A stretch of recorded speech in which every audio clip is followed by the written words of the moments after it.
একদিকে পাকিস্তানে সহায়তা বন্ধ করছেন, অন্যদিকে ভারতের কাছে F-35 যুদ্ধবিমান বিক্রির ঘোষণা দিচ্ছেন মার্কিন প্রেসিডেন্ট ডোনাল্ড ট্রাম্প। তার এমন আচরণে তীব্র ক্ষোভে ফুঁসছে ইসলামাবাদ। দিল্লি ও ওয়াশিংটনের মধ্যে সামরিক সম্পর্ক বৃদ্ধির এই প্রবণতাকে উদ্বেগজনক হিসেবে দেখছে তারা।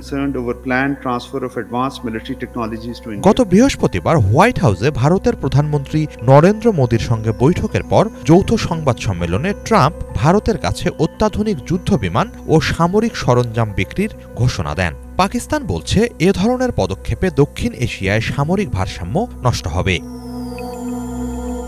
একই সাথে তা এ অঞ্চলের কৌশলগত স্থিতি ও শান্তি প্রতিষ্ঠার পদক্ষেপগুলোকেও বাধাগ্রস্ত করবে বলে সতর্কতা জানিয়েছে পাকিস্তানের পররাষ্ট্র মন্ত্রণালয়।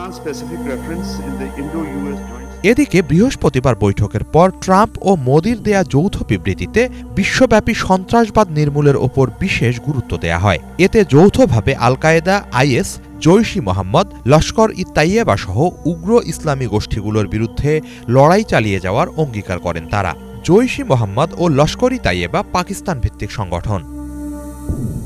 2008 সালের 26 নভেম্বর ভারতের মুম্বাইয়ে একাধিক হামলার জন্য দায়ী করা হয় লস্কর-ই-তাইয়েবাকে। ট্রাম্প মোদির বিবৃতিতে পাকিস্তানের প্রতি ওই হামলার জন্য দায়ীদের বিচারের আওতায় আনার আহ্বান জানানো হয়।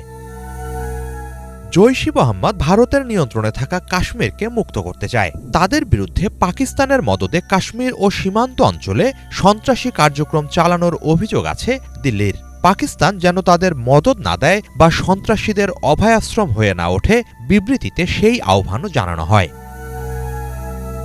সন্ত্রাসবাদের সাথে পাকিস্তানের যোগ আছে এমন ইঙ্গিত করা ওই বিবৃতি প্রত্যাখ্যান করেছে ইসলামাবাদ। দেশটির পররাষ্ট্র মন্ত্রণালয় বিবৃতিটিকে পক্ষপাতদুষ্ট, বিভ্রান্তিকর ও কূটনৈতিক শিষ্টাচার বহির্ভূত বলে অভিযোগ তুলেছে।